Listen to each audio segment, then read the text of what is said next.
Thank you, first of all, to the organizers for convening this very timely discussion, as we also know that BIMSTEC has been emerging as an important regional bloc, and this conversation is very much necessary to also help regional feminist regional cooperation and embed gender and social inclusion across BIMSTEC's operational mandate as well.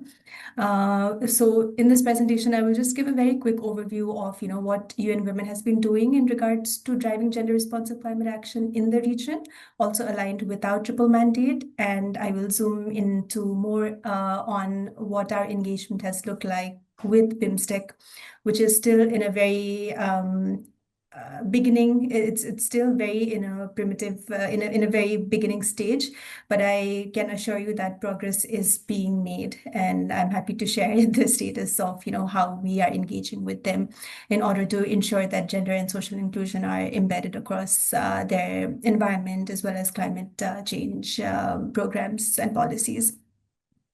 I think it would be very redundant for me to just reiterate the gendered vulnerabilities of climate change, so I'll just skip this, but just want to reiterate that I think our narrative in UN Women has always been not just to center the gendered vulnerabilities of climate change, but also to position and establish this narrative that women are also leaders in climate action and advance our actions accordingly.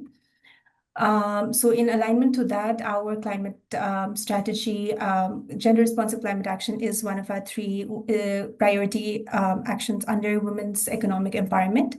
And under this, we work in the normative sector in order to support governments, regional organizations to advance gender responsive climate action, to advance global norms and standards. And then also with the grassroots organizations, women's rights organizations and CSOs to facilitate their engagement in the governance level as well. So our focus has always been to bridge this gap with policy between policymakers and grassroots organization.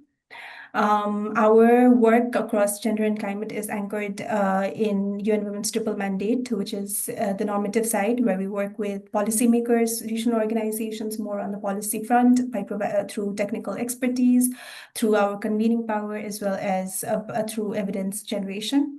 Operational side, where we support programmatic work on implementation of the policies, and on coordination, where we facilitate coordination with other UN agencies to ensure coherence, as well as build partnerships and foster strong collaborations with diverse stakeholders, including CSOs, youth, indigenous groups, and so on. So at the regional level in the Asia and Pacific, where BIMSTEC is also housed, our work can be segregated as under programmatic leadership. We provide programmatic leadership. We have a regional climate program, which is implemented across 5 partner countries and across the region, Empower Women for Climate Resilient Societies program. I highlight this because most of our work under BIMSTEC has also been done as a part of this program. We provide normative leadership and technical support to national governments, regional and sub-regional organizations, including ASEAN and BIMSTEC, to integrate gender perspectives in climate policy, strategies, and intergovernmental negotiations, facilitate inclusive partnerships by engaging women's rights organizations and civil society organizations, and strengthen evidence base on gender, environment, and climate nexus through research, data, and by producing regional knowledge products to inform policy and programming. One of our flagship programs, as mentioned, is the Empower Women for Climate Resilient Societies programs, through which we work with national governments, regional bodies, with the women's rights organizations, and mainly with women entrepreneurs to help them get access to resources and platforms to benefit from renewable energy and to benefit from the just transition. Which brings me to the most important part of my presentation, that is how we've been engaging with BIMSTEC. So we started our engagement with BIMSTEC just last year in 2024 when UN Women convened the Asia Pacific Ministerial Conference on Beijing Plus 30 review. We supported the participation of the Director of the Environment and Climate Division to be a part of this process. And I think it would be safe to say that this was also a good entry point for BIMSTEC to see the gender landscape and how negotiations and how intergovernmental processes take place. We also organized a side event in partnership with BIMSTEC, the government of Bangladesh. The Minister of Women's Affairs from Bangladesh was a keynote speaker in the event with ECMOD and UNDP on integrating gender and poverty in climate finance, where the representative from BIMSTEC shared about their plan of action on environment and climate change. And it was a good a platform for them to also engage with different stakeholders and enable this level of awareness on what BIMSTEC as a regional organization is and how they have been advancing environment and climate action through their efforts. So at a regional level, after that, we also enable the participation of BIMSTEC in a cross-regional learning workshop where national governments from 10 countries from the region participated, including government representatives from the Ministry of Finance, Environment, and Climate Change, including youth and CSOs. So this was also a good entry point for BIMSTEC to engage with these diverse stakeholders from BIMSTEC member states, as well as other countries from the region, in order to also know about how they've been operating in this space of gender and climate in the region. So this really garnered interest from BIMSTEC member states, as well as the Secretariat, to also organize a dedicated capacity building workshop for the governments of, for the member states, for the 7 member states. And we organized a capacity building workshop in Nepal in July for the technical government representatives from the Ministry of Finance, the Ministry of Environment, and the Ministry of Gender and Women's Affairs from the 7 BIMSTEC member states.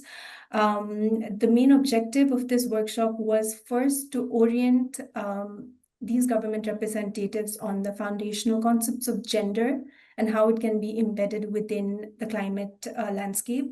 But it was also a good platform to bring representatives from the 7 member states together and get their inputs and recommendations on how BIMSTEC can operationalize the plan of action on environment and climate change that they approved, I guess, in 2023.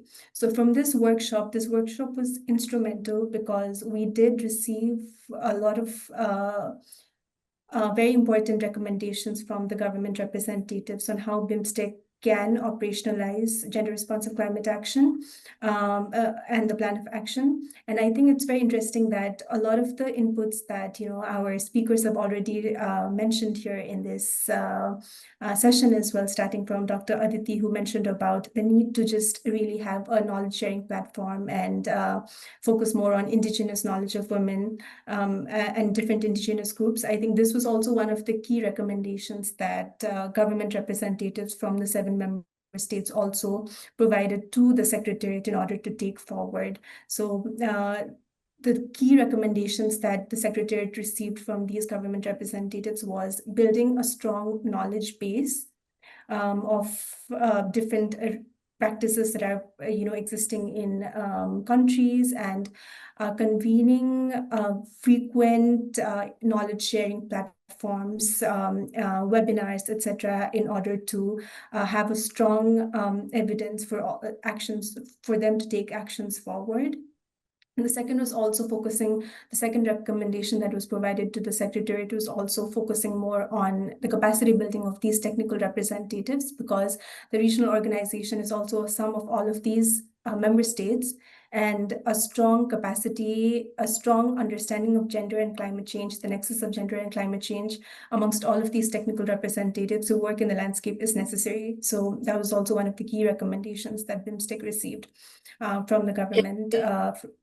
Sorry to interrupt, but can you move you to wind up, please? Yes, for sure.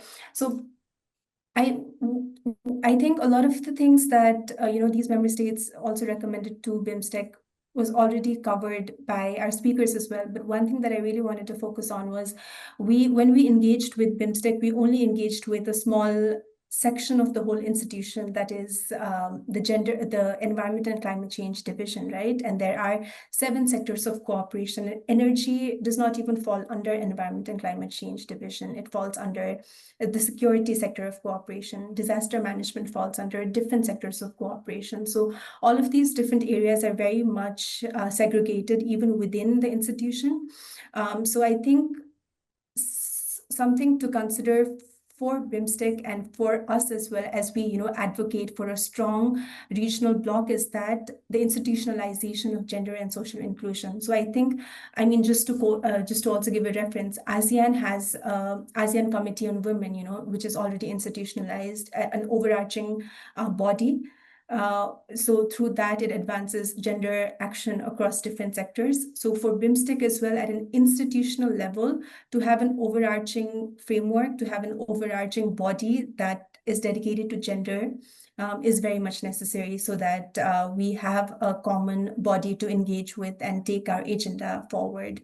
Because as I already mentioned as well, there are several different sectors of cooperation, and it's very important that we have one key body that we can engage with and take this agenda forward. So I think that is one of the key learnings that we've also had while engaging with BIMSTEC. But with the body that we're engaging with, Environment and Climate Division, they have been progressing with ensuring and taking steps ahead to make their actions more gender responsive. Thank you. Over.